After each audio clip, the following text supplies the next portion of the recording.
Кога првиот човек на полициската станица во Кочани јавно ќе се пожали дека криминалот сериозно навлегол меѓу тие што треба да се борат против него, односно меѓу полициските службеници, тогаш тоа е аларм за граѓаните дека има нешто труло што го подјадува системот и ја разнишува довербата на граѓаните во државните институции.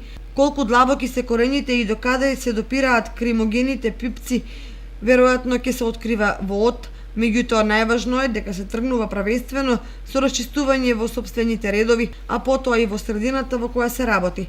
Впрочем, ова веројатно е прв случај политички старешина отворено да проговори за незаконски појави во сопствените редови.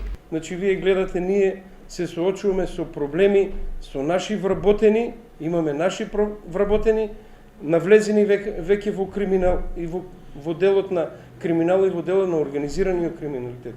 Имаме неколку ефектуирани, неколку кривични пријави, имаме неколку колеги од кај нас што имат веќе добиено кривични пријави, што имат изгубено работен однос и сега се тера постапката понатаму. Затоа инсистирањето законот да важи подеднакво за сите и правна држава да се врати на вистинскиот колосак заслужуваат поддршка и достојно внимание, бидејќи тоа е тоа што го очекуваат и бараат граѓаните.